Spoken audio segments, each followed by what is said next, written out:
I just introduce myself first of all. My name is Brian Daniels. I am from the Citizens Commission on Human Rights in the United Kingdom. It's an international organisation. And I am, believe it or not, a native of Dorset. I may not... Oh, well, thank you. I may not have the accent anymore, but I can still do it if requested. However, it's great to see... it's great coming back. I like coming back down to Dorset, and specifically, my mum lives just outside in Wimborne. So, you know, I know the area well. It's great to see it, and thank you for being here tonight. And thank you to the Bournemouth British Constitution Group for inviting me, specifically Dwayne and Oliver. Thank you very much. Now, tonight, obviously you can see from here, it says the marketing of madness, are we all insane? That's the subject that I just wanted to go over tonight, and... No, that's okay. I mean, when the video plays, there's 5 sections of DVD that I'd like to play you tonight, and they cover various aspects of what's going on within our society that says, well, it questions, are we all insane? And I think it will probably make itself clear as we go along. Now, there's a primary question which I always pose. It's somewhat rhetorical, but how has the psychiatric pharmaceutical industry flooded the market with dangerous, partially tested drugs, that's partially tested drugs, that are designed to alter human behaviour? That's what we're looking at, is we're looking at something that's designed to alter human behaviour. Now, it's all about psychiatric drugs, this, particularly, you know, because if it's the marketing of madness, are we all insane? Well, what's driving you there? I mean, I'm not going to beat around the bush. It's a controversial subject. You know, I don't... Whichever way you look at it, I mean, I'm here in a group that deals with controversial subjects, so I'm pleased to be here amongst that sort of people. But the facts here tonight are something that I want you to know about, and hopefully that you'll take away, and you'll see what you can do with them. Be informed. Now, psychiatric drugs, they're mind-altering drugs that affect the mind. They've been marketed as the cure-all for the pressures of life. You know, let's face it, we're here in the 21st century. We've got plenty of pressures going on. You know, there's stresses of life. You know, I'm not going to beat around the bush on that. We all know that. Now, the problem is that psychiatrists prescribe the drugs, these particular psychiatric drugs, for everything from learning and behavioural problems to bedwetting, aggression, educational difficulties, juvenile delinquency, criminality, drug addiction, and, let's face it, relationship problems. You know, it goes on. But these are the things that psychiatrists are prescribing the drugs for. And actually, even the elderly, they don't get away with it either, because psychiatrists have found particular drugs that they're going to prescribe to the elderly and, you know, make them supposedly feel better. I don't think so. Now, the documentary Marketing of Madness, Are We All Insane? It explains how a mental disorder and a physical disease, disease or illness, how they are different. Psychiatrists would like you to think that they're not, you know, that it's in the same ballpark. No, they're not. It also goes over how psychiatric drugs are approved, how they're actually, you know, how do they get onto the market? How is it that they get past all these tests? It also shows how people become guinea pigs for the psychiatric pharmaceutical industry. Now, people do, you know, again, people do suffer from mental disturbance, no matter what. No matter what. They have unwanted emotions, they have behavioural problems. You know, we're not denying that. The problem is what happens once that is diagnosed. Now, people are told that unlike a mainstream drug like insulin, and most people heard of insulin? Mm-hmm. Yeah, okay. Yeah. We're not doctors, but we've heard of insulin. Okay. Now, psychotropic medicine, insulin targets something. It has a reason, it has a purpose. And it's to do with, as far as I know, diabetes. But I'm not a doctor. But psychotropic medications, that's mind-altering drugs, they have no measurable target illness. They are not being prescribed for anything that they're targeting. I don't know if that's new to you, but the point being is that if you're taking a psychiatric drug, a mind-altering drug, What is it being given for? Where is, for example, I'm going to use the old, you've heard of ADHD, hyperactivity? Okay, so I'm not talking something you don't quite know about. Okay, hyperactivity. The drugs that are given for hyperactivity, what is it targeting? It's targeting behavior. It's targeting behavior in a young child, or indeed an adolescent. And now it moved into the adult area. So, there's no target illness. There's not an actual illness, something physical. Now, also, these drugs can upset the very balance of natural chemical processes that the body needs to run smoothly. Now, in medicine, strict criteria exist to actually call something a disease. To be classified as a disease, a condition has to have a predictable group of symptoms. Now, you know, we're all human. We've all had illnesses. You know what a symptom of a cold is. You know, let's say a runny nose. That's a symptom. So for something to be, now, let me just go back to that. It has to have a predictable group of symptoms, and the cause of the symptoms, or an understanding of their function, must be proven and established. So we have a symptom. What's the cause? What's the thing behind it? Not what's the runny nose. We can all, you know, take something and stop a runny nose, but what's the cause of the problem?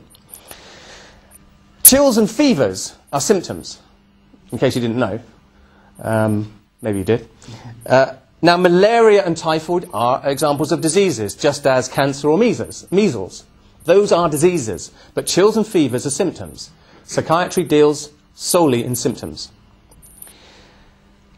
Diseases, by the way, can be proven to exist by evidence that can be seen with physical tests. You can actually do a test and you can see it, you know, with your own eyes. You are the judge of that, not somebody else telling you that it exists, and you better believe it. That's what I'm trying to get across here. Now, psychiatrists, this is has anybody here been to a psychiatrist? Just so let me... Okay. Forcibly. Thank you for being here tonight. I mean that. Well done for making it. Well done for being here.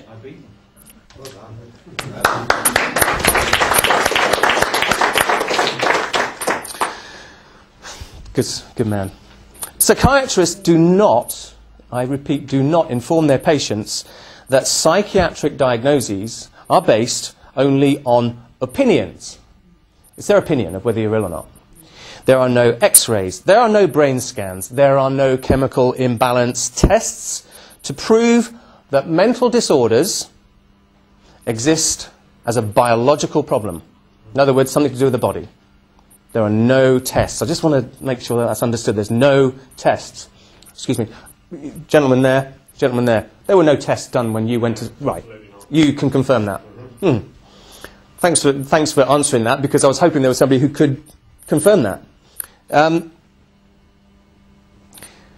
that failure to inform, that violates patients' informed consent rights. We're talking about informed consent. You, as individuals, have the right to informed consent. Whether you know it or not, you do now. You know, I'd like you to take that away with you. You know, if nothing else, you have the right to informed consent. You don't get that with psychiatry. I mean, there's no question that people do experience problems and upsets in life that can be serious. There's no doubt about that. But the doctors today, many doctors feel that today's solutions, that mental disorders exist as a biological problem. No, doctors believe that they know that it masks the symptoms. Let's just go that route a moment. They know it masks the symptoms. They're not looking for the cause. No. Now that's what this documentary is about. We're looking at what is going on to actually bring about this whole charade of where it's a system. That's right. It's an industry. And it's profit-driven. How do the drugs affect the body? You've got chemical compounds in your body. You've got natural processes going on. You've got, let's say, you eat food, you drink water, you receive sunlight. You get chemical processes that occur as a result of those things. and it makes you healthy. You know, there's things going on. They're the natural processes of life. And there's millions of them. Putting a foreign substance like a psychiatric drug, or specifically a psychiatric drug, into that, it disrupts that normal chemistry. Your normal chemistry does not function the same way when you take a psychiatric drug. I think you know that. You know, you put any foreign substance into your body, you're going to get something that goes wrong. You know, put petrol in. You know, it's not normal to put that in. It's not normal. I just a little thing. I spoke to a nutritionist and I said, what was wrong with that particular person, a little child? And they said the child was deficient in vitamin C, which is why they were having a particular problem with whatever was going on. But the child, whoever the child had seen, had put the child on Prozac. What the nutritionist said was, yes, but the child was never deficient in Prozac. Yes. You know? They were deficient in vitamin C. And that's the key. What is the physical problem? Now, psychiatric drugs again, they can create a temporary false feeling of being high, a bit of euphoria. Not to go back to the gentleman who did put their hands up, but I don't know if that's real to you. You know, did you feel that euphoric thing? Okay. You may. It can occur. But it's short-lived bursts of increased energy that come about from taking these psychiatric drugs. It's not normal to feel like that. You know, it's like, you know, you huge amounts of energy, then not. Huge amounts of energy, not. You know, that's not normal. You know, well, some of us can be very energetic all the time, or some people just, you know, they go along in a normal, ordinary way, but they're not like this. That's not normal. But the drugs can create that elevated energy. Now, it's a bit like, I'm going to show you the first chapter of The Marketing of Madness now, but I just want to, the last point I want to make is, like a car that runs on rocket fuel, okay? You can go 1,000 miles an hour down to the end of the road, but the tyres and the engine and everything about that car, they're going to fall apart. So just think of that when you think about psychiatric drugs and what they do to the body. The first chapter is called Are We All Insane? And have a look at it, take it in, and I will invite, if I may, some interaction afterwards, just to see what you thought of it. Because there's 5 bits we want to show you. But here's the first one.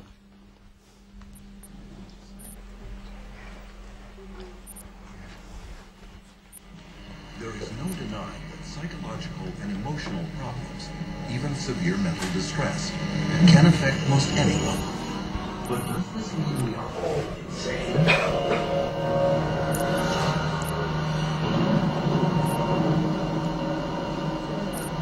What causes psychological distress? Early psychiatrists thought it was an imbalance of the humors that could only be cured by bleeding patients with knives or leeches. Other psychiatrists believed mental problems came from organs like the tonsils, the stomach, and the spleen, and cut them out. Later were attempts to alter brain function, but these efforts also failed. Today, psychiatrists tell us that the way to fix unwanted behavior is by balancing brain chemistry with a pill. Did they get it right this time? They say you have a chemical imbalance of serotonin and dopamine, but there's never been a study to ever prove that, ever. It's just been indoctrinated into the culture and television advertising to the point where people now believe it is fact. Despite this lack of evidence, psychiatrists will tell you that psychotropic drugs are just like mainstream medical drugs. Can this be true? The answer is that unlike drugs such as insulin that corrects a measurable and proven imbalance in the body, psychotropic medications have no visible or measurable physical abnormality to correct. Here is evidence of a bacterial infection. Here is the psychiatric disorder, attention deficit hyperactivity disorder. Here is a broken arm. Here is major depressive disorder. This is a brain tumor. And this is bipolar disorder. Which raises the question. How can you medicate something that is not physically there? The answer is, you can't. And furthermore, because psychotropic drugs are specifically designed to get past the body's natural defenses and into the brain, they can upset the very delicate processes the brain needs to ensure the body runs smoothly.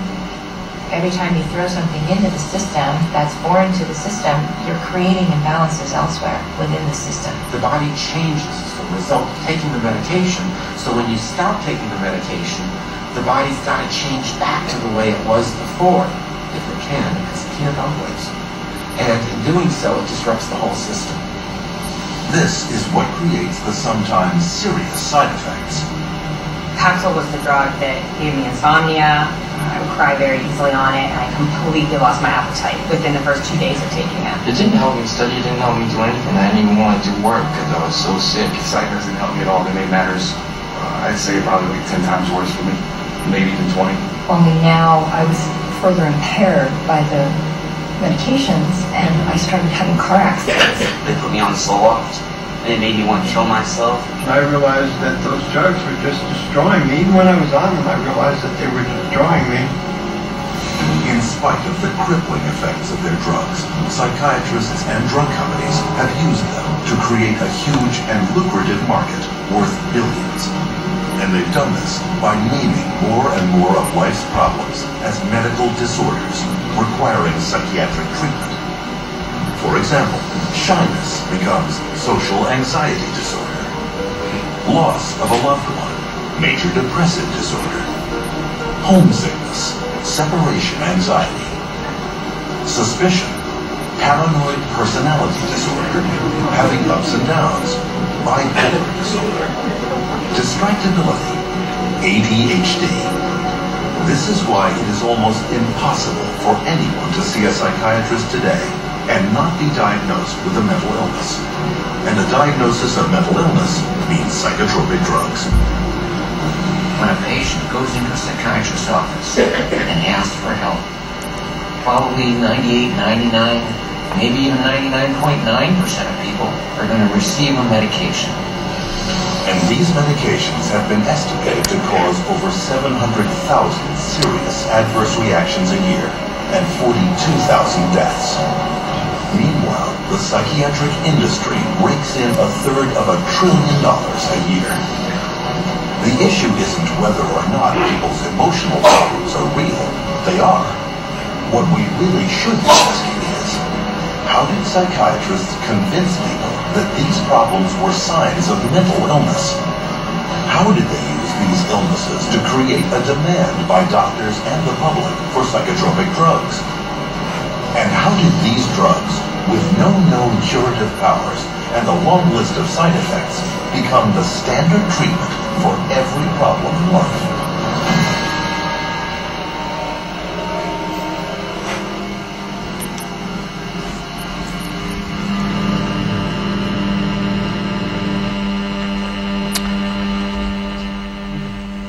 It's an interesting sound that comes with it. I hope that didn't distract too much from it. What's your thoughts? Well, it's all airy-fairy. Okay. Thank you. well, no, there's nothing tangible. The only tangible you have, a concrete thing, is that someone doesn't look to them, doesn't follow the norm in their mental state. I.e., they may be sort of a sociopath. You know, they may show signs of disorder to the obvious average man in the street, but it's still someone's opinion. No one's defined what normal means. The word normal didn't enter the language until the beginning of the 1800s. Everyone was accepted for what they were. Go, I can tell you're free-thinking men and women here. Wow. The other point is I'm trying to think of the Bible, which is produced in America, which defines all diseases and everything else. I don't need to show this, you're already coming up. they prescribe. This is not just not for psychiatric; it's for ordinary uses, non-psychiatric uses. Okay. I mean, they're defining new illnesses which are a result of having been prescribed drugs. So therefore, they prescribe other drugs. And this Bible, I forget the name of it now. It'd be the DSM. The what? The DSM. Diagnostic and Statistical Manual? Okay. No. Physician's desk reference? No. Okay. No. Anyway, it's doubled in size. Anyway, it's the Bible for the whole world. Okay. The point is the people administering this Bible are connected with drug companies. Yeah. Who would have thought it? Who would have thought? Just coming back to you, sir. I'll be right with you. I just wanted to just come back to the gentleman here. Absolutely spot on. Airy-fairy opinions. Yeah, it is. It's opinions about what somebody thinks about a set of behavioural conditions. I refuse to get into the debate on what is normal. We all have our accepted opinions of what is acceptable, and we all know what is meant roughly by normal. You can be here a week trying to define it and so on, but in as much as the general accepted term, I base everything more or less on that and move on rather than trying to define it, because it's like trying to find smoke. Or the taste of chocolate. But thank you, yeah, good point.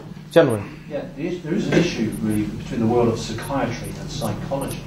Psychiatry is basically, as you say, it's all on these hocus-pocus disorders. Yes. But there is a blending through the two. The world of psychiatry is where basically the most evil comes from. I would refer to Dr. Spock, not on Space Trek. Okay. It's the only one I know. But go ahead. But there were books many years ago in the 60s written by a supposedly eminent doctor called Dr. Spock. Okay. And that is where the whole world of psychiatry basically emanated out of Hollywood. All the celebrities. Oh, I have to go see my shrink this week. Yes. The money industry, that's where I would say it evolved out of. Thank you. Dr. Spock was something to do with how to rear babies, wasn't it? Yes. Yeah, it was. Yeah. Okay. It was. I think you got the wrong one there, Steve. Thank you for your feedback there. Now, I mean, obviously you probably already covered, what is the difference between a mental disorder and a physical disease? It's not Dr. Seuss, is it? I'm just going to bring it over here. Wrecking the joint. That's better. Because otherwise I'm in the light. Of course. So what is the difference between a mental disorder and a physical disease? If somebody came to you and said you've got a mental disorder, what would you know? No. Okay. Good. How about a physical disease? Well, it can be diagnosed, can't it? A physical disease can be diagnosed. Mental disorder, really, you can see a person with anxiety and depression, right? But the other illnesses basically don't exist. Okay. Yeah, I want to get across the point that you can see a physical illness. I mean, it comes down to this concept of diagnosis. I mean, dia is through, isn't it? And gnosis is observation. It's through observation. It's like, I can see you, so I can nose you. So I will believe that. But it's like, how can you... these guys don't observe. There's nothing to observe. Okay. I was just told, you have a chemical imbalance at the base of the skull. Well, you haven't openly had to find that. You know? Well, that's right, and I mean it's a fixed idea they've got. They're running on a fixed idea of some sort. Okay. I have a borderline personality, apparently. Borderline personality disorder, they call it. Would we be able to examine you to find that? What? Change at midnight. Gone midnight. Okay. But if we did examine you, would we find it? No. You see? You ain't going to find it because it's somebody's opinion about that man's behaviour. I'll make one reference to an article I've just come across today. Okay. It's on the Times Online. It was published April 25th, 2006. It was an article by Martin Gosling all about MAPA. Yeah. Risk assessment. Multi-agency. Well, the downside to it. But right in the middle of it says, assessing risk of serious harm that a person may have was based on Professor Herschel Prinz's dictum the best predictor or predictor of future violence is past violence. Again, an industry of non-science. Yeah, you hear that a lot, where somebody's current state is based on what happened to them, say, 5, 10, 15, 25 years ago, you name it. It's not current. It's not true. The government now is saying that they can detect potential criminality in children up to 2 years of age. Indeed. So they're even trying to get it in the fetus. Straight up. The basic point is nobody in the whole wide world knows how the body really works. It's so complex. It's at so many different levels, from the macroscopic to the microscopic. You can't see that the totality of this is so enormous. It's beyond man to understand. So you start playing around, you just don't know what you're doing. Only God can understand. Okay. And you just added more complications, aren't you, when you started adding chemicals into it? That's right. Let me go on to the next. The concrete thing you had in that picture there, the only concrete thing that I saw was big piles of dollars. Again, free-thinking men here, and women.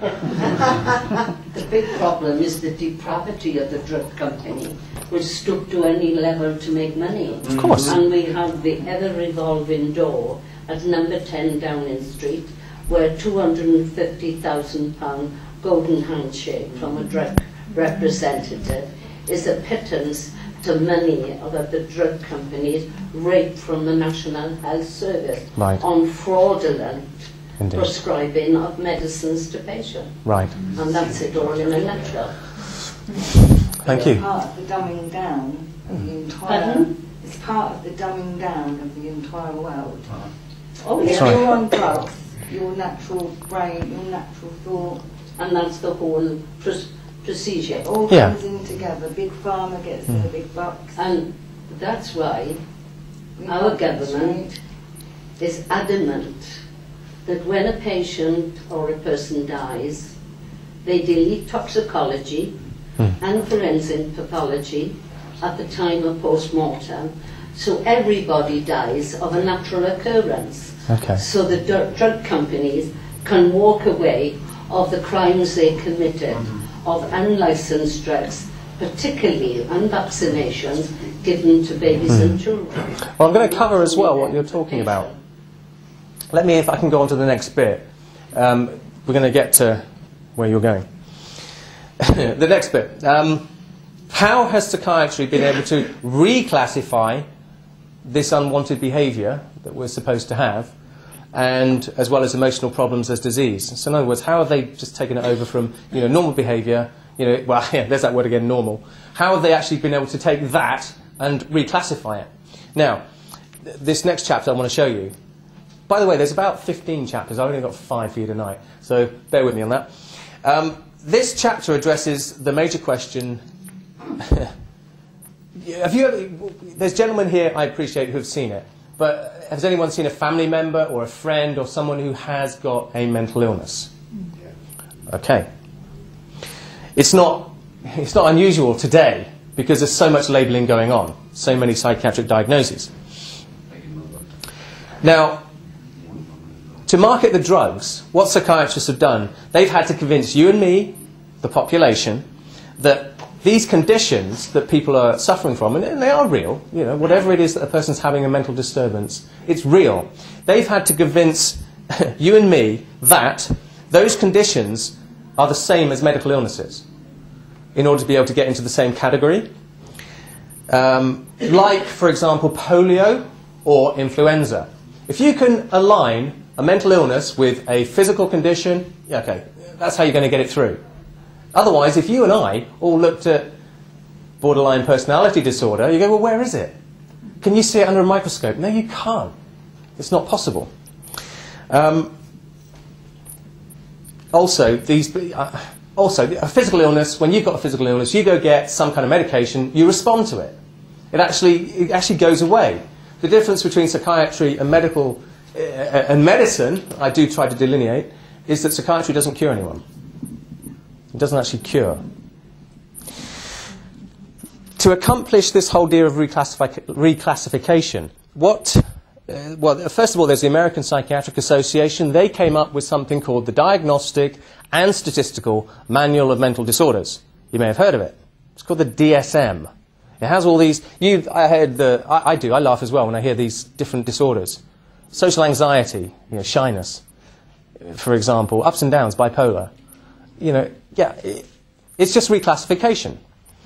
What they've done is based on those symptoms or behaviours, they've reclassified that particular thing and included it in these psychiatric textbooks. Now, you may not know this, you may do. Psychiatrists vote on what disorders are actually in the DSM. I don't know if that's new to you.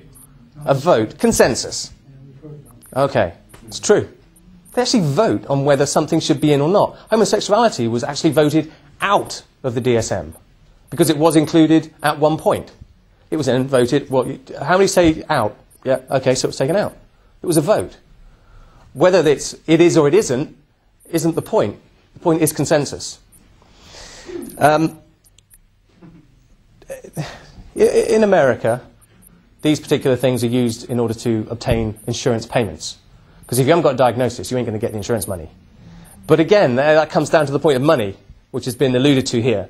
It's all about the money. Because if psychiatrists can actually label somebody, they can then treat it. And I use the term loosely. Therefore, there's going to be a situation where the money can flow in. And we've heard of the stories where somebody's insurance ran out, and the guy miraculously was cured and he's out. They actually let him go. They released him from the hospital. But it's only when the insurance money ran out. The number of disorders in this thing called the DSM, this textbook, with all the disorders, there was 112 disorders when it was first published in 1952. Now, the current version has 374. So we got, like times 3 of, how mentally disabled we are. I don't buy it. There's another version called the International Classification of Diseases, which is published by the World Health Organization. That too has a mental disorders section, so it aligns with, what's going on in America too. So, whether you're in Europe, whether you're in America, wherever you are in the world, you can be mentally ill just like they are in America. But again, we're looking at it from a viewpoint of it's not what it seems. As long as you got the money. Well, even if you haven't in England, doesn't matter. The NHS will do it. Oh, if you've got private insurance, great. Yeah.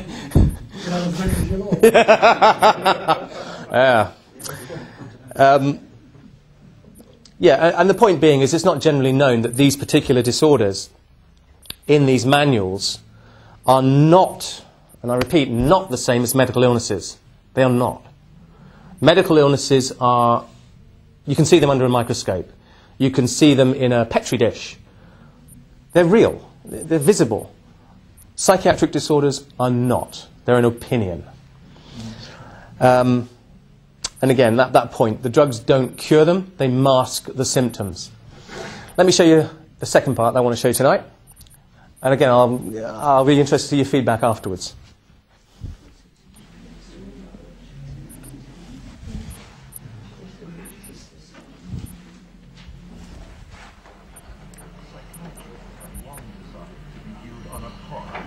Professionals. But whereas regular physicians have diagnostic tests to prove or disprove illness, psychiatrists do not. There is no objective testing in psychiatry. There is no blood test. There is no urine test. There is no biopsy. There's nothing that objectively proves that there's anything physiologically or biochemically wrong that's creating your symptoms. Cancer, you can do a screening and it's there or not. You can look at the cells and you can tell it's there. Different diseases, you can look at it and you can see it under a microscope, or you can see it in an MRI, or you can see it in a CAT scan. With mental health, you can't see it. You can't be diagnosed in a medical procedure. It's also